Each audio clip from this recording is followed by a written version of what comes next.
நிறமேற்றுவதற்காக பயன்படுத்தப்படுகிற வேதியியல் பொருள்கள், வலி நீக்குவதற்காக பயன்படுத்தப்படுகிற வேதியியல் பொருள்கள், முறையாக சரியாக தயாரிக்கப்படாத உணவுப் பொருள்கள், இம்ப்ராப்பர்லி ப்ரிப்பேர்டு ஃபுட், இதெல்லாம் நிச்சயமாக சிறுநீரகத்தில் ஒரு பாதிப்பை கெடுதியை ஏற்படுத்தும்.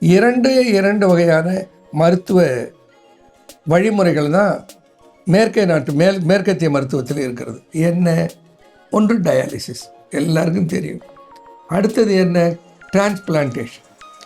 இது ரெண்டும் வேற எந்த மருத்துவத்தாலேயாவது முடியவே முடியாது. சிறுநீரக செயலிழப்பை ரிவர்ஸ் பண்ணுவது என்பது அதற்குரிய உணவு, அதற்குரிய பயிற்சி, அதற்குரிய மருந்துகளை எடுத்துக்கொண்டு அதை நன்றாக பராமரித்து கொண்டு இருப்பது. பர்மனெண்ட்டாக க்யூர் பண்ணுவது என்பது அதை க்யூர் பண்ணிவிட்டு என்ன வேணாலும் சாப்பிடுவோம், என்ன வேணாலும் பண்ணுவோம், எனக்கு திரும்ப வராது, இன்னும் பர்மனெண்ட்டில் க்யூர், அதுக்கு சாத்தியம் இல்லை. குறிப்பாக சிறுநீரக செயலிழப்புக்கு ஆளானவர்களுக்கு என்ன ஆகும்னு சொன்னால், இந்த யூரியான் கிரியேட்டின் என்று சொல்லுகிற 2 உப்புக்கள் அளவில் கூடிவிடும். அதுக்கு கண்டுபிடிச்சிடலாம். யூரிகோ என்று ஒரு தயாரிப்பு இருக்கிறது. அது சிறுநீரக செயலிழப்பில் இருந்தும், சிறுநீரக கற்களை அகற்றுவதில் இருந்தும், கால் கையில் எடிமா வீக்கம் வருவதில் இருந்து யூடிஐ வரைக்கும் அத்தனைக்கும் பயன் தருகிற மூலிகைகளை அதில் சித்தர்கள் சேர்த்திருக்கிறார். வாழைத்தண்டு, வெண்பூசணி, முள்ளங்கி, சுரைக்காய், பீர்க்கங்காய், இந்த காய்களை எல்லாம் சேர்த்துக்கொள்வதனால சிறுநீரகத்தினுடைய ஹெல்த் இம்ப்ரூவ் ஆகும்.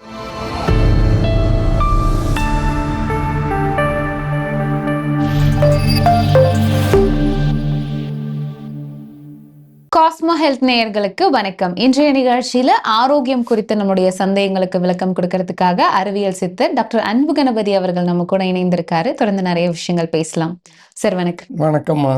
எப்படி இருக்கீங்க சார்? நல்லா இருக்கு சார். இன்றைய நிகழ்ச்சியில இந்த கிட்னி சார்ந்த பிரச்சனைகளால நிறைய பேர் அவதிப்படுறது உண்டு. இந்த கிட்னி ஃபெயிலியர் குறிப்பா நம்ம சொல்லணும் அப்படின்னா, கிட்னி எப்படி செயல் இழந்தது அப்படின்றதே நமக்கு தெரியல. வேற ஏதாவது உடல்நலம் சார்ந்த பிரச்சனை அப்படின்னு நம்ம போகும்போது தான் டாக்டர் சொல்றது உண்டு, உங்களுக்கு கிட்னி ஃபெயிலியர் அப்படின்னு சொல்லிட்டு.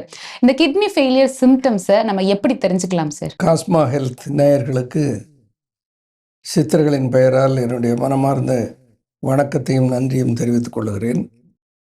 ஒரு நல்ல செய்தி, மக்களுக்கு தேவைப்படுகிற ஒரு செய்தி நீங்கள் சொல்லும்போது சொன்னீங்க. சில நேரங்களில் நாம் வேறு நோய்களுக்காக மருத்துவரை பார்க்க போகிற போது அவர்கள் சொல்லுகிறார்கள், உங்கள் சிறுநீரகம் செயலிழந்து கொண்டு இருக்கிறது என்று. அப்போ தான் தெரியுது. அப்படின்னா அது சிம்டமே தெரியாமல் இருக்கிறது என்பதை போல தோன்றுகிறது. நான் சிலர் என்ன சொல்லுவாங்க, சிறுநீரக செயலிழந்துடுதுன்னு டாக்டர் சொல்லுவார். ஆனால் பிணியால் என்ன சொல்லுவார், அதெல்லாம் இல்லைங்க, எனக்கு நல்லா ஒன்றுக்கு வருது, முழுமையாக ஒரு நாளைக்கு 5-6 தடவை ஒன்றுக்கு போகிறேன், தண்ணி நல்லா குடிக்கிறேன், அப்போ எப்படி என் சிறுநீரகம் செயலிழந்து போச்சுன்னு சொல்லுவீங்க அப்படின்னு அவங்கள மறுத்து கேள்வி கேட்பார். இந்த சிறுநீரக செயலிழப்பு என்பது அண்மை காலத்தில் பெருகிக்கொண்டே வருகிறது. அதுலேயும் மலேசியாவில் நான் போயிருக்கிற போது பார்ப்பேன், ஒரு டயாலிசிஸ் சென்டரில் 350-400 டயாலிசிஸ் மெஷின் இருக்கும். அவ்வளோ பேர் டயாலிசிஸ் பண்ணி கொண்டு இருப்பார்கள். இப்போது இந்த சிறுநீரக செயலிழப்பு அதிகரித்து கொண்டு இருக்கிறது. இப்போ இந்தியாவில் நிறைய பேருக்கு சிறுநீரக செயலிழப்பு இருக்கிறது. இப்போ சிறுநீரக செயலிழப்பை எப்படி கண்டுபிடிப்பது, அடையாளம் என்ன, அதான் நீங்கள் முதல்ல சொன்னீங்க.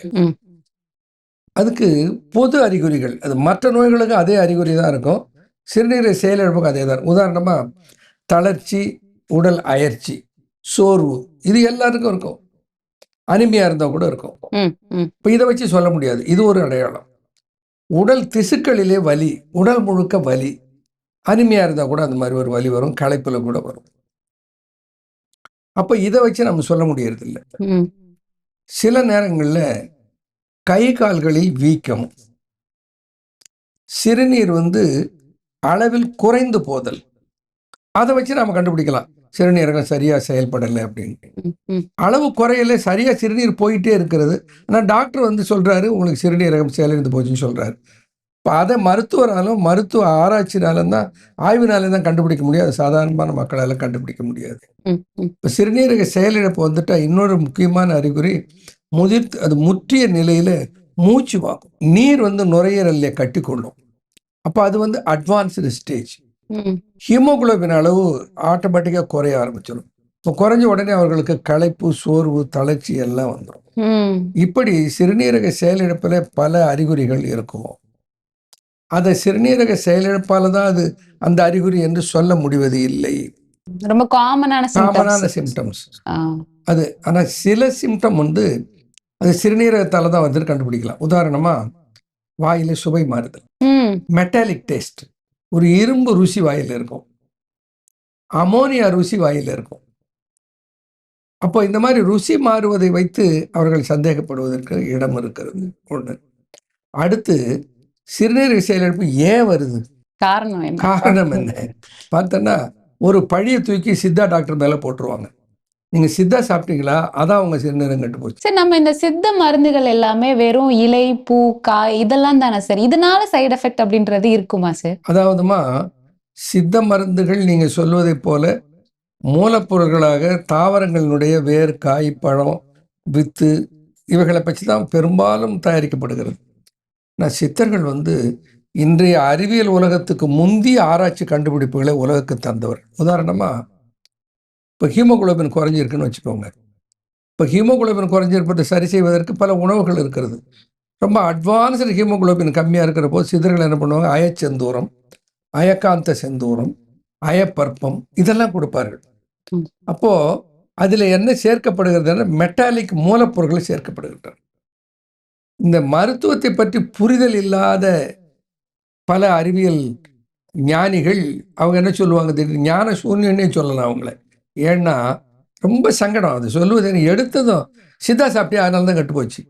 சித்தாவில் மெர்க்குரி சேர்க்குறாங்க, சித்தாவில் மெட்டல் சேர்க்குறாங்க, மெட்டல் சேர்க்கிறார்கள், மெர்க்குரி சேர்க்கிறார்கள், அதை நான் இல்லைன்னு சொல்லலை. ஆனால் அதை அப்படியே மெர்க்குரியாக, அப்படியே அயனாக, அப்படியே ஜிங்காக சேர்ப்பது இல்லை. இதை புரிந்து கொள்ள வேண்டும். அப்போ அது எப்படி சேர்க்கப்படுது சார்? பண்ணுகிறார்கள், அதற்கு உரிய மூலிகைகளோடு சேர்த்து அரைத்து அதை புடமிட்டு இந்த மெட்டாலிக் சால்ட்டாக மாற்றி விடுகிறார். உப்பா மாற்றிடுவாங்க. அந்த உப்பு சிறுநீரகத்தில் கரைந்து வெளியேறுகிற தன்மை உடையது. அது உடல்ல எங்கேயும் தங்காது. இப்போ நம்ம உடம்புல காப்பர் இருக்கிறது, நம்ம உடம்புல அயன் இருக்கிறது. இப்போ ஹீமோகுளோபினே, குளோபின் என்கின்ற புரோட்டீனும் ஹீம் என்கின்ற அயனும் சேர்ந்தது தான் ஹீமோகுளோபின். ஒரு மனுஷனை அவனுடைய ரத்தத்தெல்லாம் எடுத்து அதை காய்ச்சி அதுலேருந்து பிரித்து எடுத்தா 2 ஆணி செய்யலாம்னு சொல்லுவாங்க. கோட்டு மாட்டுறதுக்கு 2 ஆணி செய்யலாம். அந்த அளவுக்கு அவன் உடல்ல இரும்பு இருக்கிறது.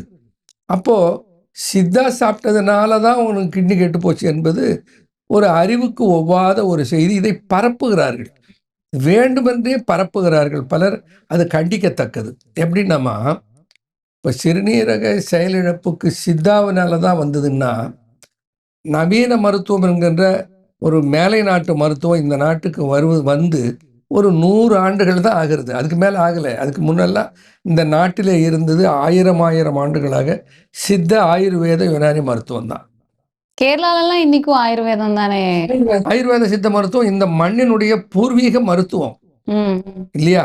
இந்த சித்த மருத்துவத்தினால அது ஆயுர்வேத மருத்துவம் சாப்பிட்டதுனால சிறுநீரகம் கெட்டு போகுதுன்னா, இவ்வளோ நாள் இந்தியாவில் ஒருத்தர் கூட சிறுநீரகமே இருக்க முடியாது, கெட்டு போயிருக்கணும்.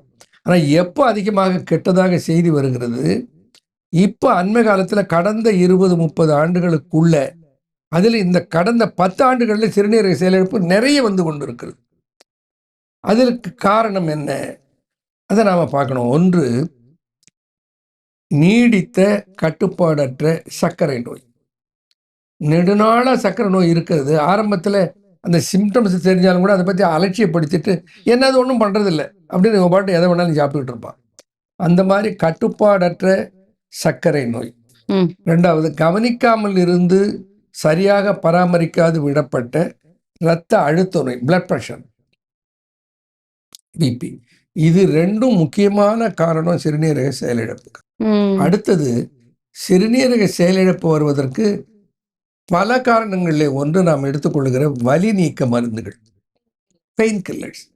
இந்த ஆஸ்பிரின், தொடர்ந்து ஆஸ்பிரினை சாப்பிட்டு வந்தால் சிறுநீரக பாதிப்பு, செயலிழப்பு ஏற்படும் என்று அறிவியல் சொல்லுகிறது. இந்த ஆஸ்பிரின்ங்கிறது இந்த வலி மாத்திரையில் இருக்கக்கூடிய ஒரு மூலக்கூறு.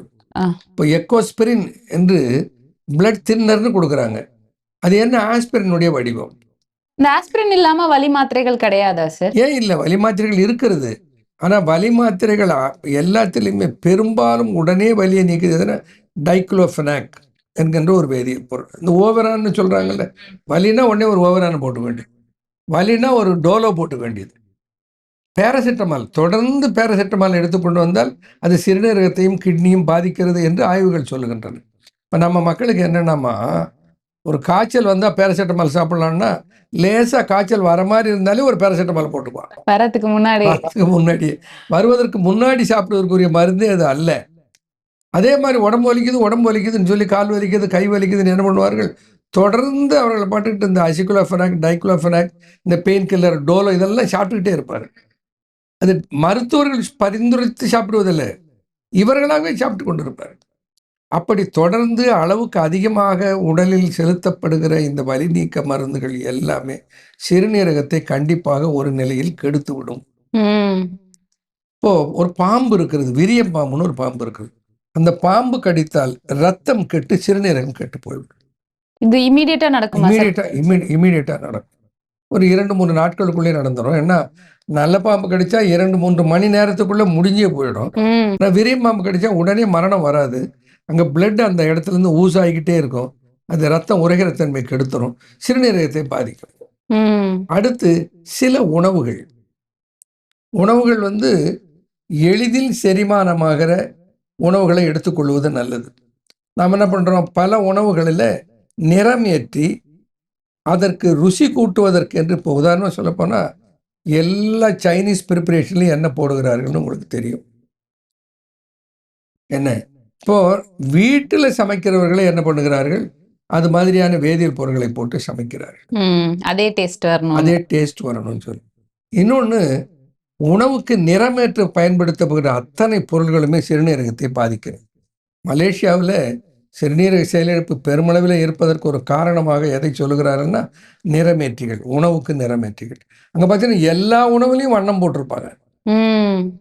ஸோ அப்போ நிறமேற்றுவதற்காக பயன்படுத்தப்படுகிற வேதியியல் பொருள்கள், வலி நீக்குவதற்காக பயன்படுத்தப்படுகிற வேதியியல் பொருள்கள், முறையாக சரியாக தயாரிக்கப்படாத உணவுப் பொருள்கள், இம்ப்ராப்பர்லி ப்ரிப்பேர்டு ஃபுட், இதெல்லாம் வந்து நிச்சயமாக சிறுநீரகத்தில் ஒரு பாதிப்பை கெடுதி ஏற்படுத்தும்.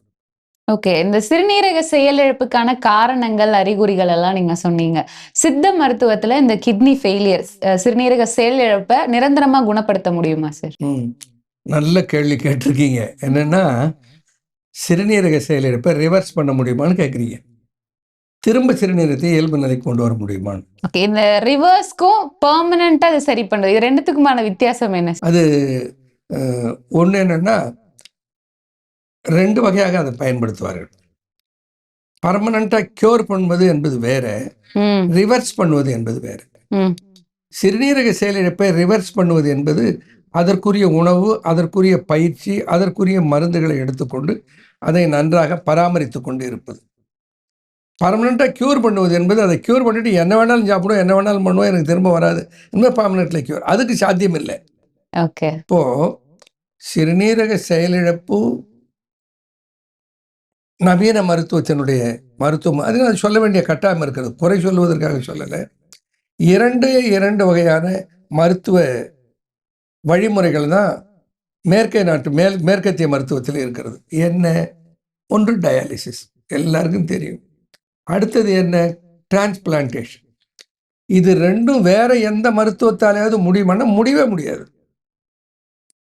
அப்போ டயாலிசிஸ் செய்வது என்ற ஒரு மருத்துவத்தை கண்டுபிடித்த பின்னால், சிறுநீரகத்தை மாற்று அறுவை சிகிச்சை செய்வது என்ற ஒரு முறைக்கு சென்ற பின்னால், மருந்தால் அந்த சிறுநீரகத்தை இயல்பு நிலைக்கு திருப்ப முடியுமா என்ற ஆராய்ச்சி நடக்கவே இல்லைன்னு தான் சொல்லுவோம். ஆனால் அது பயன்தருகிற அத்தகைய ஆராய்ச்சிகள் வரவில்லை. ஆனால் சித்த மருத்துவத்தில் டயாலிசிஸும் இல்லை, டிரான்ஸ்பிளான்டேஷனும் இல்லை.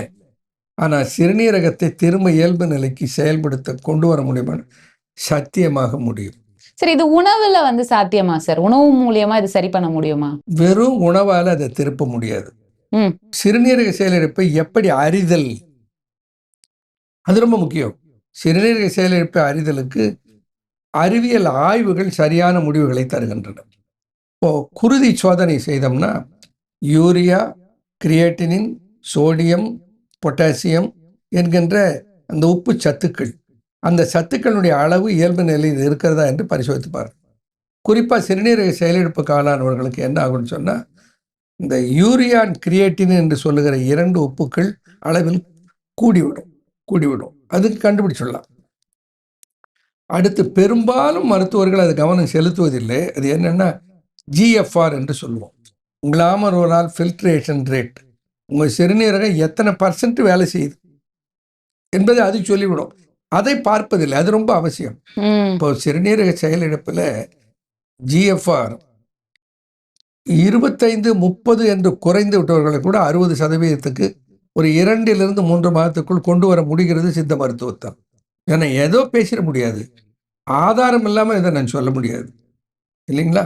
அப்போது சிறுநீரக செயலிழப்பை மீட்டெடுப்பதற்கு என்று பல மூலிகைகள் இருக்கின்றன. அந்த மூலிகைகளில் மிகச்சிறந்த மூலிகை சிறுகன் பிழை என்கின்ற ஒரு மூலிகை. அது சிறுநீரகத்தமா நாம் சிறுநீரக கல், சிறுநீரகம் UTI, சிறுநீரக இன்ஃபெக்ஷன், சிறுநீரக செயலிழப்பு என்று பல வகையில் பிரிக்கிறோமே. இது எல்லாம் எதை காட்டுது? சிறுநீரகத்தினுடைய இல் ஹெல்த்தை, சிறுநீரகத்தினுடைய ஆரோக்கியன்மையை காட்டுகிறது. இப்போ யூரிக் ஆசிட் கூட்டிடுதுன்னு சொல்கிறோம். இந்த இதெல்லாம் குறைத்து இயல்பு நிலைக்கு கொண்டு வருவதற்கு சித்த மருத்துவத்தில் நிறைய மருந்துகள் இருக்கின்றன. அதாவது கஷாய தயாரிப்புகள். யூரிகோ என்று ஒரு தயாரிப்பு இருக்கிறது. அது சிறுநீரக செயலிழப்பில் இருந்தும், சிறுநீரக கற்களை அகற்றுவதில் இருந்தும், கால் கையில் எடிமா வீக்கம் வருவதில் இருந்து UTI வரைக்கும் அத்தனைக்கும் பயன் தருகிற மூலிகைகளை அதில் சித்தர்கள் சேர்த்திருக்கிறார். இந்த சிறுகன் பிழையை நம்ம எப்படி பயன்படுத்தலாம் சார்? சிறுகன் பிழையை கஷாயமாக செய்து சாப்பிடலாம். எப்படி செய்யலாம்? இப்போ ஒரு மேசைக்கரண்டி அளவுக்கு சிறுகன் பிழையை சமூலம்னா தழை, கிளை, வேறு, பூ எல்லாத்தையும் சேர்த்து உலர்த்தி இடித்து தயாரித்த ஒரு பவுடர். அந்த பவுடரை ஒரு மேசைக்கரண்டி அளவு எடுத்து அதில் 1/2 லிட்டர் தண்ணீர் சேர்த்து அதை 125 மில்லியாக சுண்ட வைத்து வடிகட்டி அதை குடித்தல். காலை மாலை 2 வேளை குடித்து வந்தால் அது சிறுநீரகத்தினுடைய செயலை நேர்த்தி செய்கிறது. மற்ற நோய்கள் இருக்கிறவங்க இதை எடுத்துக்கலாம்? எந்த நோய் இருந்தாலும் எடுத்துக்கொள்ளலாம். குறிப்பாக பிளட் தின்னர் எடுத்துக்கொள்ளுபவர்கள் இதற்கு மாறிவிட்டால் பிளட் தின்னரை தவிர்த்து விடலாம். அந்த அளவுக்கு இது பிளட்டை இயல்பு நிலைக்கு திருப்புகிற ஆற்றல் பெற்றதாக இது இருக்கிறது என்பது ஆராய்ச்சி முடிவுகள் காட்டுகின்றன. அப்போது சிறுநீரக செயலிழப்பில் இருந்து மீளவே முடியாது என்று சொல்லுவது அவ்வளவு சரியான கருத்தல்ல. இன்னும் அவர்களுக்கு மீட்டெடுக்கிற மருந்துகள் இருக்கின்றன என்பது அறியப்படாமல் இருக்கிறது என்பதை தான் நான் சொல்லுவேன். ஓகே, இப்போ டயாலிசிஸ் ஆல்ரெடி எடுத்துட்டு இருக்காங்க. இந்த எடுத்துட்டு இருக்கக்கூடிய நேரங்கள்ல நம்ம இந்த சிறுகன் பிழை கஷாயம் எடுக்கலாமா? நல்லா எடுக்கலாம். இப்போ டயாலிசிஸ் பண்ணிட்டு இருப்பாங்க, பண்ணிக்கிட்டே இருந்தாலும் கூட யூரியா கிரியேட்டினுடைய அளவு கூடுதலாகவே இருக்கும். கிரியேட்டினின் என்பது 0.8 இருந்து 1.3 வரையிலும் இருக்கலாம் குருதியில். யூரியா என்பது அதிகபட்சம் போனால் 40 50 மிகாமல் இருக்க வேண்டும். ஆனால் இந்த சிறுநீரக செயலிழப்பு வந்தவர்களுக்கு அது 200 250 என்று கூட யூரியா போய்விடும். கிரியேட்டின் 8 9 என்று கூட வந்துவிடும். இப்போ நான் என்ன சொல்கிறேன், யூரியா கிரியேட்டினுடைய அளவு, யூரியாவினுடைய அளவு ஒரு 80 90 தாண்டுவதற்கு முன்னமும் கிரியேட்டினுடைய அளவு 1.7 1.8 2 அல்லது 2.5. இப்போது சிறுநீரக செயலிழப்புக்கு மருந்து இல்லை என்பது ஏற்றுக்கொள்ளப்பட்ட உண்மை நவீன மருத்துவத்தில். ஆனால் என்ன சொல்லுகிறார்கள், அவர் சிறுநீரகத்தில் யூரியா கிரியேட்டின் கூடிய உடனே அப்போ என்ன சொல்லணும் அவங்க, நீங்கள் உணவு கட்டுப்பாடோடு இருங்க, சரியான பயிற்சிகளை எடுத்துக்கொள்ளுங்க, இல்லது வேறு ஏதேனும் மருத்துவ முறை இருந்தால் அதை பின்பற்றுங்கன்னு சொல்லணும். உண்மையிலே மக்கள் நலனில் அக்கறை இருந்தால். அதுக்கு பதிலாக என்ன, சித்தா மருந்து சாப்பிடாதீங்க, சித்தா சாப்பிட்டீங்கன்னா அவ்வளவுதான் உங்கள் சிறுநீரகம் கெட்டு போயிடும். ஏற்கனவே சிறுநீரகம் கெட்டு போய் தானே இருக்கிறது, அது இன்னும் கெட்டு போயிடும்னு சொல்லுவது எந்த அளவுக்கு, அது யாருக்கிட்ட சொல்கிறாங்க? இந்த மக்களுக்கு அவ்வளோ விவரம் இல்லைம்மா. சிறுநீரகத்துக்கும் டெஸ்டிஸுக்குமே இவருக்கு வித்தியாசம் தெரியாது. டொனேட் பண்ணுறது, எதை டொனேட் பண்ணுறது தெரியாமல் சிறுநீரக டொனேஷனாக கிட்னி டெஸ்டிஸ் டொனேஷன் பயப்படுவர்கள்லாம் இருக்கிறார். அவ்வளோதான் நம்ம மக்களுக்கு தெரிந்திருப்பது. இப்போது சிறுநீரக செயலிழப்பு நான் சொன்ன பாருங்க, 1.7 1.8 அல்லது 2.5 தாண்டுகிறது. இப்போ மருந்து கொடுக்குறார்கள், மருந்து எடுத்துகிட்டு இருக்கும்போது கிரியேட்டின் குறையில கூடிக்கொண்டே போகிறது. அப்போ உஷாராயிடணும். சோ இப்ப இந்த மருந்துகள், சித்த மருந்துகள் நம்ம எடுத்துக்கிறோம் அப்படின்னா, இந்த சிறுநீரக செயலிழப்புக்கு எவ்வளவு நாள் தொடர்ந்து எடுக்கும்போது இதற்கான ஒரு தீர்வு கிடைக்கும் சார்? 30 நாள்ல இருந்து 60 நாட்களுக்குள்ள அந்த சிறுநீரகத்தில் யூரியா கிரியேட்டினுடைய அளவு எவ்வளவு இருக்கிறது, ஜிஎஃப்ஆர் எவ்வளவு இருக்கிறது என்பதை பொறுத்து அதற்குள்ள அவர்கள் இயல்பு நிலைக்கு திரும்பி விடுகிறார்கள். ஆனால் உணவு கட்டுப்பாடு உண்டு. அந்த உணவு கட்டுப்பாடுகளை எல்லாம் நம்ம விவரமாக சொல்லுவோம், என்னென்ன சாப்பிடக்கூடாது. ஓகே, என்னெல்லாம் தவிர்க்கணும், என்னெல்லாம் எடுத்துக்கலாம் சார் இந்த கிட்னி பேஷண்ட்? பொதுவாக நீர் காய்கறிகள் என்று சொல்லுகிற காய்கறிகளை சேர்த்துக்கொள்ள வேண்டும். அப்படின்னா என்ன? வாழைத்தண்டு, வெண்பூசணி, முள்ளங்கி, சுரைக்காய், பீர்க்கங்காய், இந்த காய்களை எல்லாம் சேர்த்துக்கொள்வதனால சிறுநீரகத்தினுடைய ஹெல்த் இம்ப்ரூவ் ஆகும். அதனால இவைகளை உணவில் சேர்த்துக்கொள்ளலாம். எதையெல்லாம் சேர்த்துக்கொள்ளக்கூடாது? கிரியேட்டின் உற்பத்தி ஆவதற்கு காரணமாக இருக்கிற அசைவ உணவை தவிர்த்து விட வேண்டும். அசைவம் எதுவுமே சாப்பிட தவிர்த்து விடுவது நல்லது. ஆனால் அதே நேரத்தில் அசைவ உணவுகளை அதிகமாக தவிர்க்கிற போது ஏற்கனவே அவர்களுக்கு சிறுநீரோடு சேர்ந்து புரத இழப்பு இருப்பவர்களாக இருக்கிற போது உடலில் புரத இழப்பு வரும். அதை சரி செய்வதற்கு புரதச்சத்தை அளவாக மருத்துவரை ஆலோசித்து சேர்த்துக்கொள்ள வேண்டும். இவர்களா இஷ்டத்துக்கு பண்ணக்கூடாது. கோழி முட்டையினுடைய வெண்கருவை எடுத்துக்கொண்டா தேவையான அளவுக்கு புரதம் கிடைக்கும். அதே அளவோடு எடுத்துக்கொள்ள வேண்டும். அது மருத்துவருடைய கலந்து ஆலோசித்து செய்ய வேண்டும். அம்மா, சிறுநீரக செயலிழப்பு எவ்வளவு சீரியஸ் என்பது நம்ம மக்களுக்கு தெரிவதில்லை. டயாலிசிஸ் செய்கிறவங்க கூட டயாலிசிஸ் செய்து கொண்டிருந்து பலர் வருவார்கள் இடத்துல மருத்துவதற்கு. மிகவும் முத்திய நிலையிலே டயாலிசிஸ் பல ஆண்டுகள் செய்கிற போது என்ன ஆகிறது? முதல்ல என்ன நடக்குதுமா, சிறுநீரகத்துக்கு 2 பணி உண்டு. ஒன்று அழுக்கை உடலில் இருந்து அகற்றுவது, இன்னொன்று நம்ம உடலில் இருக்கிற நீர் மேலாண்மை, அதாவது தண்ணீர் சத்து கூடாமலும் குறையாமலும் பராமரிப்பது, உடல் வெப்பத்தை பராமரிப்பது, இப்படி பல பணிகள் சிறுநீரகத்துக்கு இருக்கிறது. இப்போ என்ன பண்ணுவார்கள்? டயாலிசிஸ் பண்ண ஆரம்பித்த உடனே முதல்ல என்ன பண்ணுவாது? சிறுநீரகத்தை சுருக்கி விடும். அப்போ சிறுநீரகத்தில் சிறுநீர் சுரக்கிற ஆற்றலும் போயிடும். இப்போ என்ன ஆகும்? ஒரு கொஞ்ச நாள் டயாலிசிஸ் பண்ணிட்டு வந்தாங்கன்னா சிறுநீரே வராது. ஒரு 50 மில்லி 80 மில்லி 100 மில்லிக்குள்ளே தான் சிறுநீரே வரும். அதை விட கொடுமை, டயாலிசிஸ் பண்ணுற தண்ணீர் குடிக்காதீர்கள் என்று சொல்லிவிடுவார்கள். மிக குறைத்து சாப்பிடணும். எவ்வளவு? 800 மில்லி 500 மில்லி தண்ணி குடினா இப்போ என்ன ஆகும்? அந்த உடம்புல டீஹைட்ரேஷன் ஆகி வறண்டு உடல் தளர்ந்து சிறுநீரக நோயாளி என்பதை முகம் காட்டுகிற அளவுக்கு அவர்கள் பாதிப்புக்கு உள்ளாக்கி விடுவார்கள். அப்படியே சிறுநீரக டயாலிசிஸ் பண்ணிட்டு வந்தா கூடமா சில ஆண்டுகள் தான் உடம்பு தாக்கு பிடிக்கும். அதுக்கப்புறம் அது உதவாம போயிடும். ஆனால் இப்போ கெடாவரில் இருந்து சிறுநீரகத்தை டிரான்ஸ்பிளான்டேஷன் செய்கிறார். அது அறிவியல் உலகத்தினுடைய மிகப்பெரிய கண்டுபிடிப்பு, மிகப்பெரிய ஒரு வரம் மக்களுக்குன்னு சொல்லுவோம். என்னென்னா, சிறுநீரகத்தை 2 சிறுநீரகம் இருப்பவர்கள் ஒரு சிறுநீரகத்தை கொடுக்கலாம். இந்த டிஷ்யூ மேட்ச் பண்ணி அது உடல் பொருந்துகிறதா என்பதை பார்த்து சரியாக ஏற்றுக்கொண்டால் சிறுநீரக மாற்று அறுவை சிகிச்சை செய்து கொண்டவர்கள் எனக்கு தெரிந்து 20 ஆண்டுகள் 25 ஆண்டுகள் ஆரோக்கியமாக இருந்தவர்களெல்லாம் இருக்கிறார்கள். ஆனால் அதற்கு பிறகு அவர்கள் அந்த உணவு கட்டுப்பாட்டை கடைபிடித்து கொண்டே இருக்க வேண்டும். அதற்குரிய மருந்துகளை எடுத்துக்கொண்டே இருக்க வேண்டும். இல்லைன்னா அந்த கிட்னி ரிஜெக்ஷன் வந்துடும். அப்போது இந்த சைக்ளோஸ்போரின் என்கின்ற ஒரு மருந்து வகைகளை எல்லாம் எடுத்துக்கொண்டு உடம்பினுடைய இம்யூனிட்டியை குறைத்து விடுவார்கள். அப்போ பல நோய்கள் தொற்றும் அவர்களுக்கு. இப்போ தொற்றாமல் இருப்பதற்கு அவர்கள் என்ன பண்ணணும்? உடல் தொற்று வராமல் சூழ்நிலையிலே அவர்கள் உடலை வைத்துக்கொள்ள வேண்டும். இப்போது சிறுநீரக செயலிழப்புக்கு டிரான்ஸ்பிளான்டேஷன் என்பது ஒரு நல்ல முறை, நல்ல மருத்துவம், நிச்சயமாக ஒரு நல்ல மருத்துவம். அதை செய்து கொள்ளலாம். ஆனால் எல்லாருக்கும் அது சாத்தியம்னா அவ்வளோ பெருந்தொகையை செலவு செய்கிறாளோ நம் மக்கள் இல்லை. டயாலிசிஸுக்கு போய் இன்றைக்கி அரசாங்கம் காப்பீட்டு திட்டம் என்கின்ற பல முறைகள் மூலமாக இந்த டயாலிசிஸ் செய்வதற்கெல்லாம் உதவி செய்கிறார்கள். ஆனால் அதுக்கு எவ்வளவு செலவாகிறது என்பதை மக்களினாலே அதை தாங்கிக் கொள்ள முடிவதில்லை, ஏன்னா தொடர்ந்து முடிவதில்லை. அந்த மாதிரி சூழ்நிலையில் சித்த மருத்துவம் கை கொடுக்கும். ஆரம்ப நிலையில் உறுதியாக நான் சொல்லுவேன், ஜிஎஃப்ஆர் 25-30 இருந்தவர்களை 60க்கு கொண்டு வந்திருக்கிறோம் நம்முடைய மருத்துவமனையில். ஜிஎஃப்ஆரை கூட்டவே முடியாது என்று சொல்வது அறிவியல் முடிவு. ஆனால் அதை செய்ய முடிகிறதுன்னா அந்த மூலிகைகளுக்கு அந்த ஆற்றல் இருக்கிறது. அதற்கேற்ற உணவு கட்டுப்பாட்டோடு எடுத்துக்கொள்கிற போது சிறுநீரக செயலிழப்பிலே இருந்து ஆரம்ப நிலையில் மீட்டெடுக்க முடியும் என்பது சித்தர்கள் கண்டிருக்கிற உண்மை. நிச்சயமா. இன்றைய நிகழ்ச்சியில வந்து இந்த கிட்னி ஃபெயிலியர் இத வந்து நம்ம எப்படி தெரிஞ்சுக்கணும்? என்ன மாரியான மருத்துவ முறைகள் இருக்கு? என்ன மாரியான உணவு கட்டுப்பாடுகள் தேவை? அப்படின்றத பத்தி ரொம்ப விளக்கமா நெறைய விஷயங்கள் சொன்னீங்க. ரொம்ப நன்றி சார். நன்றிம்மா, வணக்கம்.